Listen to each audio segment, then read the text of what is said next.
بسم اللہ الرحمن الرحیم سیعلم الذین ظلموا أي منقلب ینقلبون۔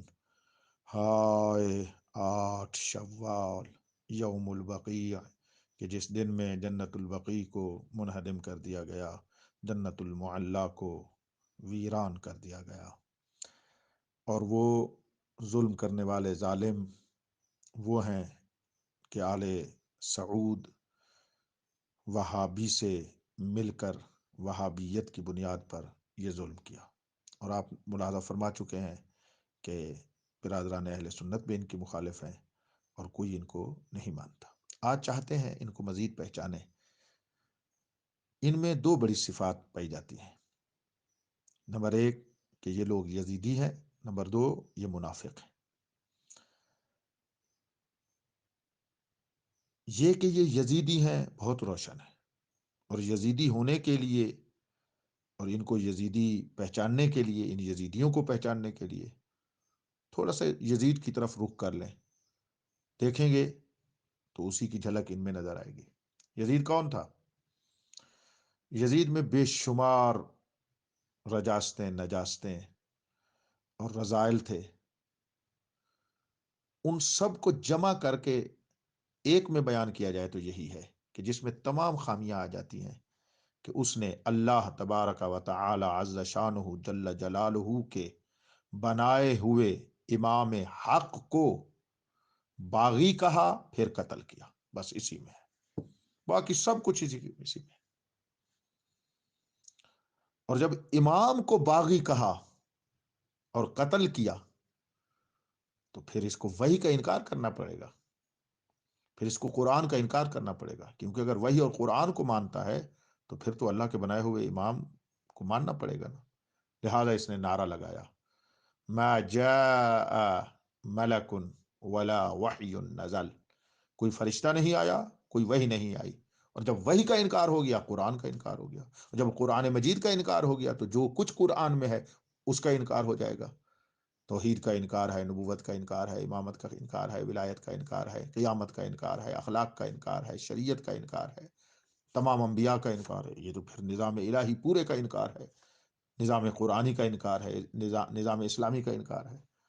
اور جب یہ اس کا انکار کرے گا تو امام برحق کو اور امام اور ہادی من اللہ کو، جو اللہ کی طرف سے ہادی ہے، اللہ کا بنایا ہوا ہے، اس کو باغی کہے گا اور پھر اس کو شہید کرے گا۔ یہ یزید ہے۔ تو یزیدی کون ہوگا؟ یزیدی وہ ہوگا جو حسینی کو کافر کہے گا پھر قتل کرے گا، یزید کی طرح وہی کا وہ انکار کرتا تھا، امامت کا انکار کرتا تھا، امام کا انکار کرتا تھا۔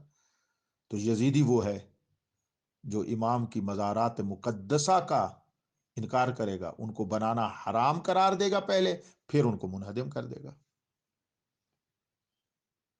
تو یہ یزیدی ہیں، اور یزید کو پہچاننے سے یہ سمجھ میں آ جاتی ہے۔ یزید مشرک یہودیوں سے مل کر وحی کا انکار کیا تھا، خلیفہ رسول، فرزند رسول کا انکار کیا اور اس کو قتل کیا، مہر نبوت کے سوار امام حسین علیہ الصلوۃ والسلام کو شہید کیا، جو خاتم المرسلین کی زبان چوستا تھا اس کو قتل کیا، اس کا انکار کیا۔ کیوں؟ مشرک یہودیوں سے مل کر۔ تو یزیدی بھی آج مشرک اسرائیلیوں سے مل کر یہی کچھ کر رہے ہیں۔ تو آل سعود ان کے ساتھ ملے ہوئے ہیں۔ اور پھر جو یزید کا کام تھا وہی اس کا کیا کام تھا؟ ظلم، بربریت، کردار جو اس کا عمل تھا، اعتقاد کے بعد عمل۔ مسلمانوں، امام المسلمین کو جب اس نے قتل کیا تو باقی تو اس سے کچھ بھی باقی نہ بچانا۔ پھر بیت اللہ کی حرمت اس نے پامال کر دی، پھر اس نے صحابیوں کو مارا، پھر اس نے اولیاء اللہ کو مارا، پھر اس نے مخدرات عصمت کو مارا۔ انہوں نے بھی ایسا ہی کیا، علماء کو مارا، صالحین کو مارا، اولیاء اللہ کی مزارات کو شہید کیا، معصومین علیہ الصلوۃ والسلام کی مقدس مزاروں کو شہید کر دیا۔ طریقہ بھی وہی ہے۔ انہوں نے کربلا میں ماؤں کے سامنے بچوں کو شہید کیا، یہ بھی ماؤں کی گود میں بچے ذبح کرتے ہیں۔ وہی بالکل یہ ہے، وہ یزید ہے، یہ یزیدی ہے۔ تو ان کا یزیدی ہونا پہلی صفت ہے جو آپ ملاحظہ فرمائیں گے کہ ان میں پائی جاتی ہے۔ اور دوسری صفت یہ ہے کہ یہ لوگ منافق ہیں۔ منافق پر ظاہر میں اسلام کا پردہ ہوتا ہے، واقع میں وہ شرک و کفر میں ہوتا ہے، اور یہ خطرناک ہے اس سے کہ جو علل اعلان کافر اور مشرک ہے۔ ان کے نفاق کو آپ یہاں سے دیکھیں کہ ان کے نفاق سے ظاہری اسلام والا پردہ ہٹائیں تاکہ ان کا حقیقی نفاق کفر و شرک روشن ہو جائے۔ وہ اس انداز میں ہوگا کہ تاریخ دیکھیں، اسرائیلی صہیونسٹ، سعودی وہابیت، یہ دونوں ایک تھے۔ انہوں نے کہا ہم نے اسلام کو ختم کرنا ہے، اسلام کے خلاف کام کرنا ہے۔ اب ان کے اغراض کیا ہیں انشاءاللہ عرض کروں گا، میں نے کل بھی گزشتہ گفتگو میں بھی کہا، بعد والی گفتگو میں پھر انشاءاللہ اغراض کو بیان کریں گے۔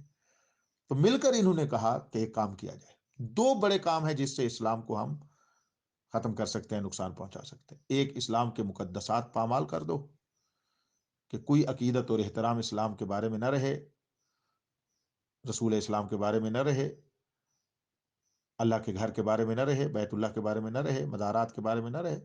اور دوسرا، قتل و کشتار، قتل و غارت، لوٹ مار، جلاؤ گھراؤ، یہ سب انجام دے دو۔ اور یہی کچھ یزید نے کیا تھا۔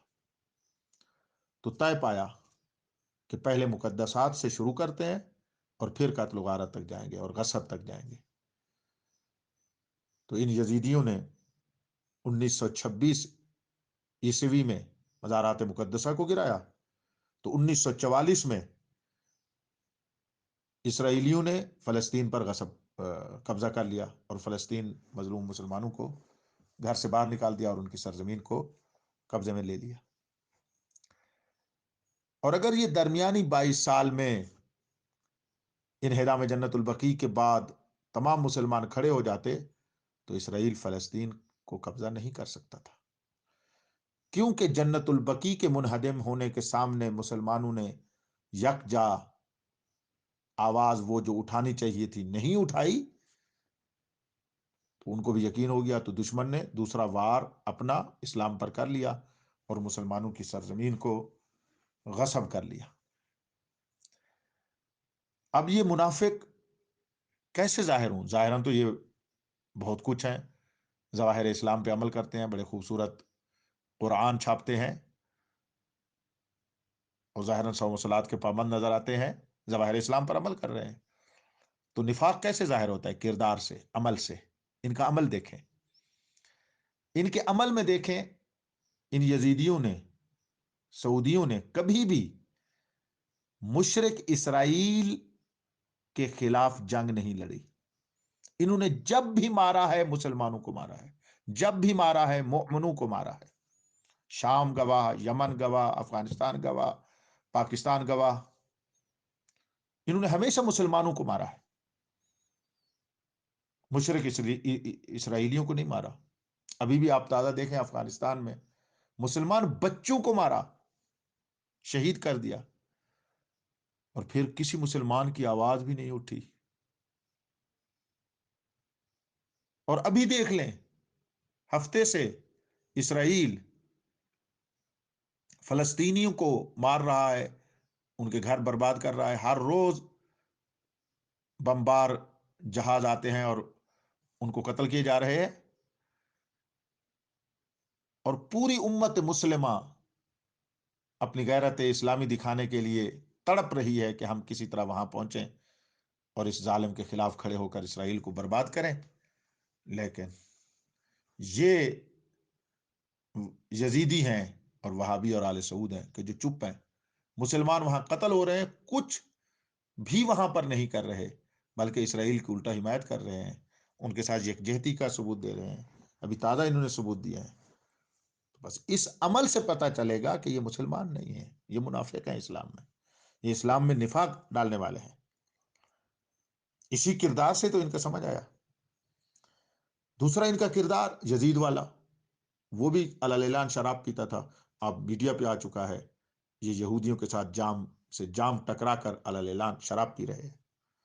اور آپ نے ملاحظہ فرمایا، انہوں نے نفاق کے میں منافق کو نظام نفاق میں منافق کو ایک اسلامی پردے کی ضرورت ہوتی ہے تو انہوں نے اپنے اوپر پردہ ڈالا. ہم خادم الحرمین ہیں، اور مسلمان بھی بیچارے اسی میں آگے بھی وہ حرمین شریفین کے خدمت کر رہے ہیں حج اور اس کا در، حالانکہ وہ خادم الحرمین نہیں ہے، وہ غاصب الحرمین ہیں، وہ خائن الحرمین ہیں. انہوں نے حرمین شریفین کو غصب کیا ہوا ہے، انہوں نے حرمین شریفین میں خیانت کی ہوئی ہے. یہ تو اپنی دنیا کے لیے وہ ایسے ہیں. اور دوسرا، منافق میں لوٹ مار ہوتی ہے، وہ بھی یزید کی طرح لوٹ مار. جس طرح اس نے لوٹا، انہوں نے بھی جنت البقیع کو، مزارات مقدسہ کو منہدم کرنے کے بعد تاریخ والوں نے لکھا 40 صندوقیں جو ہیرے اور قیمتی جواہرات سے پر تھیں وہ یہ لے گئے، اور اسی سے انہوں نے ملک بنایا کہ جو کئی ہزاروں، کیا لاکھوں کروڑوں ملین ڈالر سے اوپر ان کی مالیت تھی.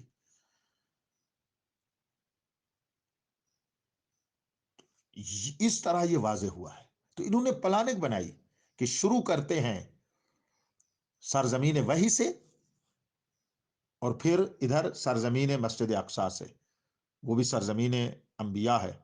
دو مقدس زمینوں کو نجس ترین لوگوں نے غصب کیا ہے، اور جب تک یہ ان کے ہاتھ میں ہے پھر ظلم بڑھتا رہے گا. مسلمان کے لباس میں آ کر حقیقی مسلمان قتل ہوتے رہیں گے. یہ میرا جملہ یاد رکھیے گا، اسلام کے لباس میں آ کر حقیقی مسلمانوں کو مارتے رہیں گے، اور سرزمین وحی اور سرزمین انبیاء کبھی آزاد نہیں ہوگی. اس صدی میں دو بڑے کام ہوئے، ایک انہدام جنت البقیع، دوسرا غصب زمین فلسطین. اور دونوں ایک ہی لوگوں نے کیے، دو انداز میں، دو طرح کے لوگ، ایک نفاق کا اور اسلام کے لبادے میں آ کر، ایک بالکل کفر اور بربریت اور شرک اور صہیونسٹ کے لباس میں آ کر انہوں نے ایسا کیا ہے.